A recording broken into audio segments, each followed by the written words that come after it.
Он маленький, он легкий. И зачем же я его купил? Всем привет! Я Леша, вы на канале WNT Studio, все о фото и видео. Сегодня я хочу вам рассказать, почему я продал Mavic 2 Pro, почему я купил DJI Mini 3 Pro и как вам разобраться во всех этих обзорах на летающие штуки. Поехали!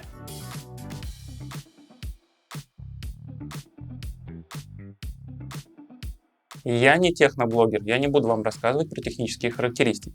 Для этого есть другие каналы, где более сведущие люди вам по пунктам расскажут, почему та или иная вещь лучше или хуже. Я обычный видеооператор, и все, что мы с Машей будем вам рассказывать на этом канале, это наше личное мнение, наши личные плюсы и минусы на ту или иную технику, которую мы покупаем. Начнем с того, что коптеров на рынке огромное количество.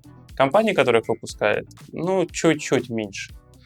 И естественно, что пару лет назад, когда я решил, что мне нужен коптер для своей работы, я полез на YouTube, я полез в ВК, я начал смотреть кучу обзоров. И на то время самым топовым являлся Mavic 2 Pro. И, конечно, я повелся на обзоры и купил его. У него же камера была Hasselblad, летал он 30 минут, картинка была красивенькая, четенькая. Согласен, по всем обзорам он был топ.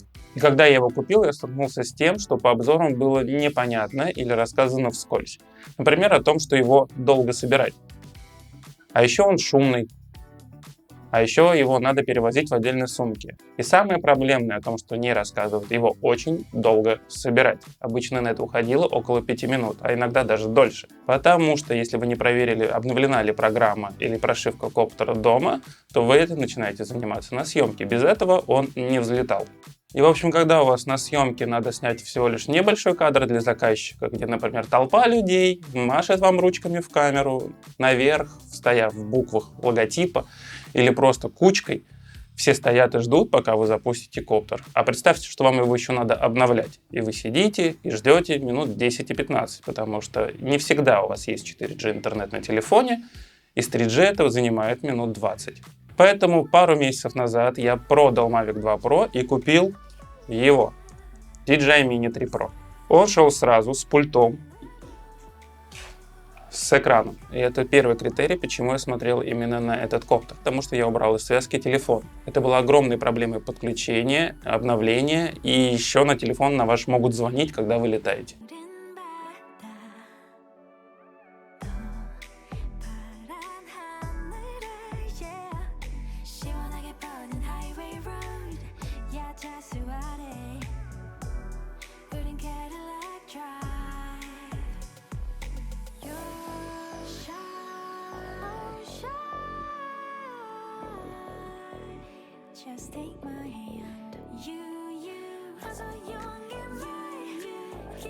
Этот коптер маленький, он помещается чуть ли не в карман моих рабочих штанов. Его очень легко носить с собой. Этот коптер закрывает основные наши с Машей вопросы по съемкам. А главным выигрышем этого коптера то, что у него вертикальная камера. На любых съемках мы можем отдать рилс или клип для наших моделей и заказчиков.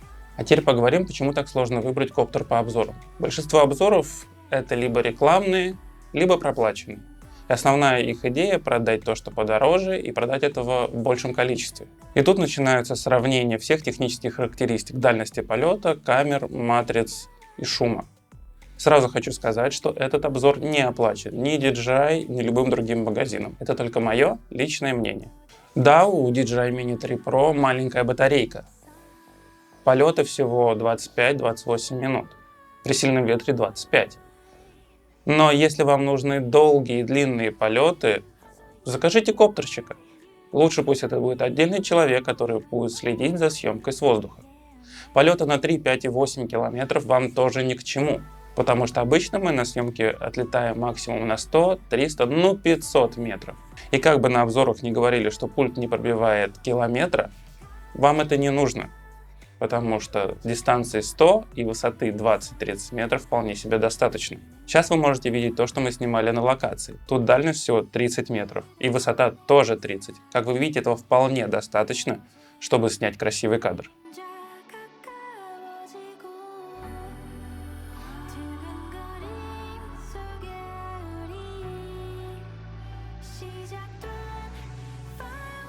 Если вам нужно сделать заявочный кадр, то дальности в 100 метров вам выше крыши. Вот поэтому, когда смотришь обзоры, и там идет сравнение с более старшими или дорогими моделями, складывается ощущение, что технические характеристики маленьких коптеров очень слабые. Но именно этот коптер закрывает основные вопросы и проблемы на наших съемках. Тут есть все функции, которые мне нужны. Например, у него есть Cinelight для покраса. У него работает мастер-шоты, у него работают все быстрые режимы. У него есть дрони, ракета, панорамы, хеликс. У него есть Active Track и Spotlight. Единственный вопрос с Active Track, у него нету боковых датчиков. Есть только передние, задние и нижние. Поэтому, если вы будете делать параллельный Active Track, следите о том, чтобы на пути следования дрона не было ни деревьев, ни столбов, ничего. И он не видит одиноко висящую ветку. Также у него есть все виды таймлапсов. Если вам нужно, чтобы я сделал разбор по этим функциям, пишите в комментариях, и я обязательно запишу это видео. А теперь о самом главном, что привлекло именно нас. Это возможность вертикальной съемки. Как вы видите, у него камера переворачивается всего лишь одним нажатием кнопки, и он по-прежнему снимает в 4К. Я иногда отдаю и вертикальное, и горизонтальное видео, поэтому возможность съемки в 4К без обрезки – это огромный для меня плюс. Не надо думать о том, что держать объект надо в центре, потому что потом кадр придется обрезать. А пролететь дважды по одному и тому же маршруту у вас займет всего лишь 5 минут, и у вас будет и вертикальное, и горизонтальное видео. А вертикальное вы можете отдать в тот же день клиенту, заказчику, даже если это невеста, и все будут хлопать в ладоши и говорить, как спасибо вам огромное. А теперь о том плюсе, который перекрывает все минусы этого коптера. Все быстрые режимы, мастер-шот, Active Track и так далее доступны теперь и в вертикальной съемке после последнего обновления.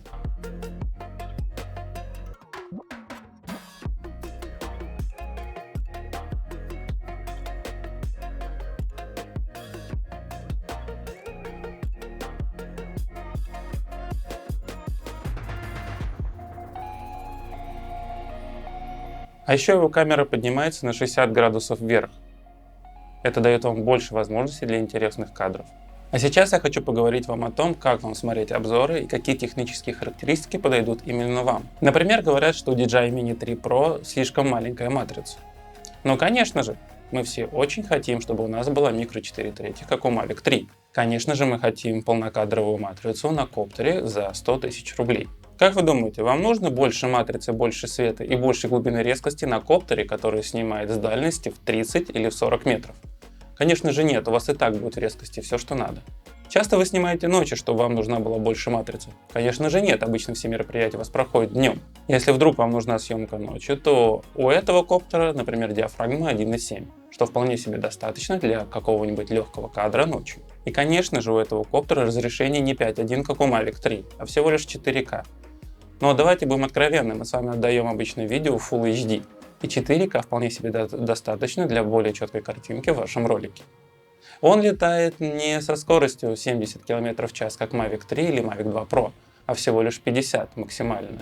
Но если честно, мне удалось выжить максимум 30. Но не все мы с вами снимаем летящую на полной скорости машину по трассе. Если вдруг вам нужно сделать проездку на автомобиле, то просто попросите водителя ехать медленнее. И высота у него не 6,7 км, как у Mavic 3 и Mavic 2 Pro, а всего лишь 3. И дальность не 30 или 50 км, а всего лишь заявленные 18. Но давайте будем откровенны, нам не нужно, сидя в центре Москвы, слетать на коптере в Балашиху, отснять свадьбу и вернуться обратно. Все, что вам нужно, это обычно 100, 200, 300 метров от объекта, чтобы получить красивую картинку. Полет у этого коптера не час и не 46 минут, как у Mavic 3, а всего лишь 25 минут при сильном ветре. Если довольно тихая погода, он может летать 28-32 минуты. Обычно у нас нет такого времени на полеты. Если вы такой же run and go оператор, как и я, то у вас есть 5-10 минут, чтобы запустить коптер, отснять и бежать дальше собирать свои кадры. У него нет встроенной памяти на терабайт. Но давайте будем откровенны, мы не забиваем флешки в 128 гигабайт за всю съемку. Я на своем Блейке иногда SSD на 500 гигабайт вожу на 2 и на 3 съемки. И места вполне себе достаточно. И судя по обзорам, многим не хватает 4К в 120 кадров на этом коптере. Но мы же все снимаем быстродвижущие объекты. Обычно это здания, палатки, лес. Все они очень быстро двигаются. Я, например, ускоряю заявочные кадры в 4, а то и в 6 раз, чтобы это смотрелось более эффектно. А еще у него нету Apple ProRes. И это большая проблема, судя по обзорам. И если вы снимаете на Sony, Panasonic и Fuji, то, конечно же, без Apple ProRes вам не обойтись. Как итог, если судить по обзорам, важны только технические характеристики. Дальность полета, размер матрицы, количество кадров, разрешение камеры. Но нам с вами, обычным операторам и фотографам, это не нужно. Если вы так же, как и я, понимаете, что вам достаточно всего лишь 4К, 30 кадров, потому что вы будете ускорять потом видео и отдавать его в Full HD, то посмотрите на этот коптер, потому что у него достаточно плюсов, чтобы перевесить все те минусы, которые можно услышать в обзорах. Вам достаточно дальности, на которую работает пульт с экраном. Вам достаточно времени полета, чтобы снять пару заявочных кадров. Вы можете повесить коптер на свадьбе, вы можете поднять его на любом мероприятии. Он достаточно легкий и компактный, он поместится в вашу сумку. И если вы думаете о том, чтобы порадовать своих клиентов, заказчиков или моделей, то вертикальная съемка вам точно придется по вкусу. Мы же используем этот коптер просто даже в поездках, когда мы ищем локации для наших съемок, когда мы просто ходим гулять. Моя дочь обожает на нем летать, она хлопает в ладоши каждый раз, когда поднимает его в воздух. Если у вас остались какие-то вопросы, то пишите их в комментариях, а также ставьте лайки и подписывайтесь на наш канал. У нас будет очень много интересного про фото и видеосъемку. Пока!